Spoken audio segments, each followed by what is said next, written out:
तपाईँहरूको ग्रुप होइन ग्रुपको मेरो स्टुडेन्टहरूले प्रेजेन्टेसन गर्दै हुनुहुन्छ होइन उहाँहरूले पहिला आफ्नो नेम डिस्क्लोज गर्नुभन्दा अगाडि मलाई यहाँनिर त्यहाँनिर टेप काटेर उहाँहरूको नाम डिस्क्लोज गर भनेर मलाई सिजर दिनुभएको छ उहाँको प्रेजेन्टेसन उद्घाटन गर्ने भनेर they give me this opportunity and I'm so glad and I'm going to do this. I'm so excited on this. Okay, guys, all of you look at here. Okay, सबैजनाले हेर्नुस् है त.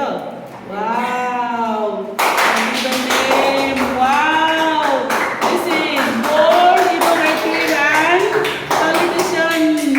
Okay, simple and strong. And what is this? Not here to win, but to give you a knowledge. Clap, everybody.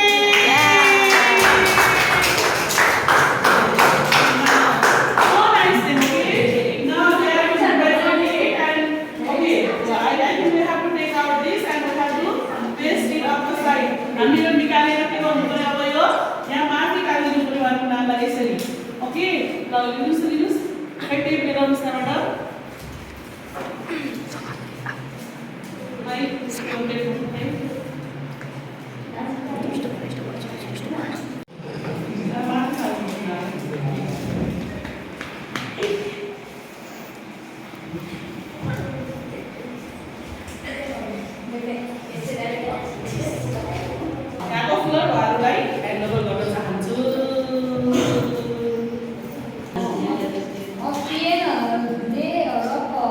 wait हुन्छ हाम्रो गुरुआमालाई हाम्रो नामको उद्घाटन गर्नको लागि धेरै धन्यवाद दिन चाहन्छु अनि हाम्रो समूहको तर्फबाट सबैलाई न्यानो अभिवादन मेरो नाम ब्राइन गैरे म कक्षा 8 मा पढ्ने अध्ययनरत छात्र हुँ मेरो नाम ईशान मगर म पनि कक्षा 8 को अध्ययनरत छात्र हुँ सबैजनालाई नमस्ते मेरो नाम शिवम पन्त म कक्षा 8 मा अध्ययनरत छात्र हुँ आज हामीहरू एटलस हेरेर ग्रिक र रोमन सभ्यताको विकास भएका स्थान हेर्नेछौँ अनि यिनीहरूको यो चाहिँ यिनीहरूका मुख्य क्षेत्रहरू हुन् कोलोसियम रोएनियस रोमन फोरस अपियन बे पलाटाइन यिनीहरू चाहिँ त्यो यो एटलस ग्रिक र रोमनका विकास भएका क्षेत्रहरू सबै धन्यवाद मेरो अब यति हो मेरो यो ग्रिक र रोमन सभ्यताको त्यो विकास भएका क्षेत्रहरू माथि प्रश्न थियो धन्यवाद छ आज चाहिँ मेरो रहेको छ प्राचीन ग्रिक र रोमको राजनीतिक अवस्था र वर्तमान नेपालको राजनीतिक अवस्थाबीच तुलना गरी प्रस्तुत गर्नुहोस् प्राचीन ग्रिक कमजोर भएपछि प्राचीन रोमहरू चाहिँ बलवान र उनीहरूमाथि पैसाको धेरै रहेको थियो त्यस समयमा प्राचीन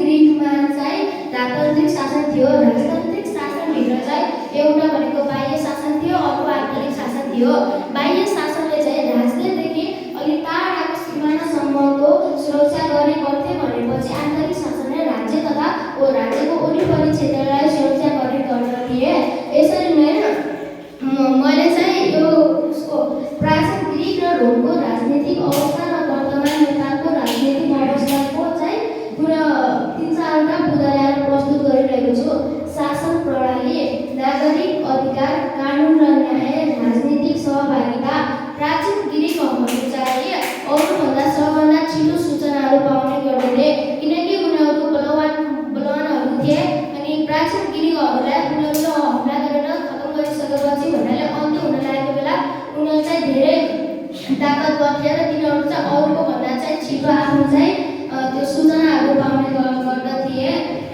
अनि प्राचीन ग्रिकमा चाहिँ नगरहरूको राज्यहरूमा चाहिँ आपसी सम्बन्ध मेलमिलाप नभएका कारण प्राचीन ग्रिकका मानिसहरूले चाहिँ ओलम्पिक खेलको सुरुवात गरेको थियो ओलम्पिक खेलको सुरुवात गरेपछि यसरी प्राचीन ग्रिकको चाहिँ नगरहरूको राज्य चाहिँ मेलमिलापमा गएको हो हस्त धन्यवाद आज म यति भन्दै मेरा 2 शब्दहरू हेर्न गइरहेको छु धन्यवाद हुन्छ मेरो तेस्रो प्रश्न रहेको थियो प्राचीन ग्रिकका नगर राज्यहरूका बीचमा मेलमिलाप नहुनुको कारण के होला अहिलेका कतिपय देशका बीचमा मेलमिलाप छैन यस्तो किन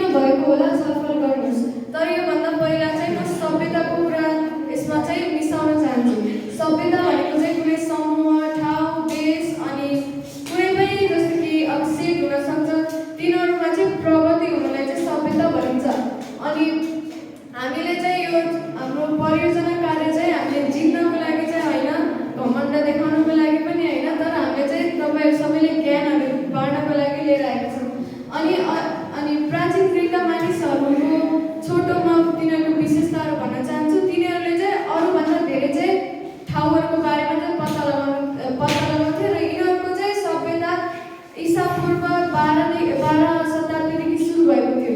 अनि यिनीहरूले चाहिँ अरू मानिसभन्दा चाहिँ धेरै ठाउँहरूको विशेषता कसरी जान्न भनेपछि तिनीहरूले अनि त्यो ठुल्ठुलो अब साम्राज्यहरूलाई चाहिँ आफ्नो कन्ट्रोलमा राख्ने गर्दथे।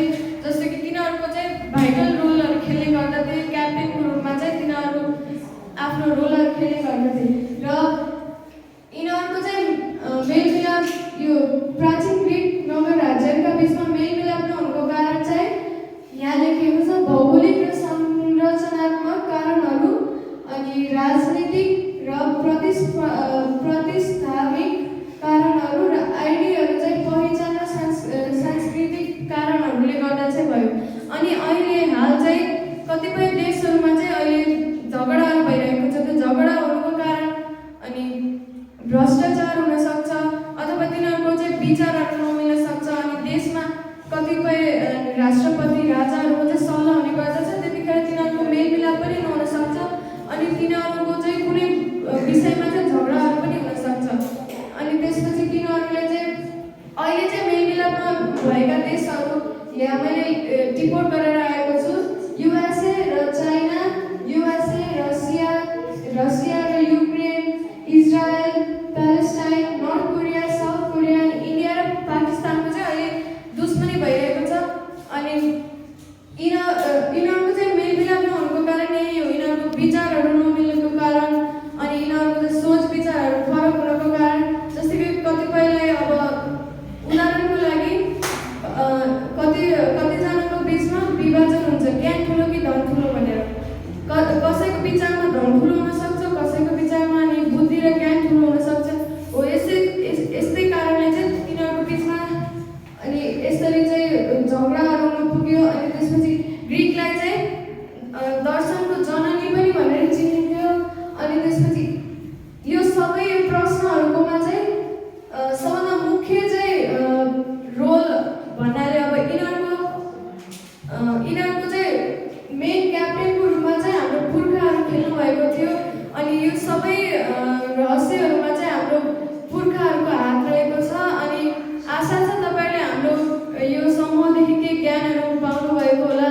अनि यही आशा गर्दछु तपाईँहरूले अझै हाम्रो समूहबाट प्रगति गर्न सक्नुभएको होस्, ज्ञानहरू लिनुभएको होस् भन्दै यो सबै कुरालाई म यही टुङ्गाउन चाहन्छु। धन्यवाद।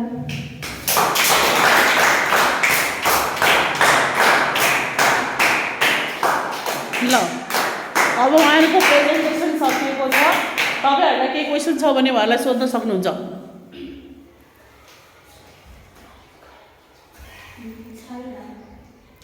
केही क्वेसन छैन तपाईँहरूलाई? त्यसो भए उहाँको प्रेजेन्टेसनलाई स्वीकारेर ताली बजाइदिनुहोस्।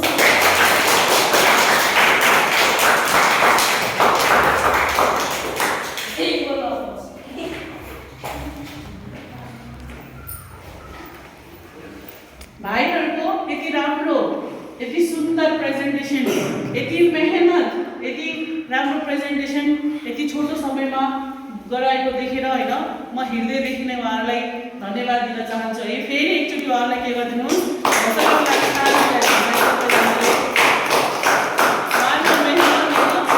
तपाईँहरूले पनि यस्तो सिकेर होइन अबदेखि त्यो खालि यसरी चार्ट पेपर मात्रै ल्याएर टाँगेर होइन प्रेजेन्टेसन गर्दाखेरि यहाँ मात्रै हेरेर प्रेजेन्ट गर्ने होइन। तपाईँहरूले के गर्नु पर्यो त? तपाईँहरूले के गर्नु पर्यो? उता हेरेर प्रेजेन्ट गर्न सिक्नु पर्यो साथीहरूको होइन। यसरी कलरफुल बनाउनु पर्यो, मेहनत गर्नु पर्यो। प्रेजेन्टेसन भनेको झाड टार्ने काम मात्रै नभएर त्यतिकै ल्याएर बुझाउने काम मात्रै नभएर के गर्नुपर्ने रहेछ त? एकदम मेहनत गर्नुपर्ने रहेछ हामीहरूले भनेर सिक्नुहोस् तपाईँहरूले यहाँबाट। यति भन्नु म चाहन्छु तपाईँहरूलाई है त। हस् त, थ्याङ्क यू।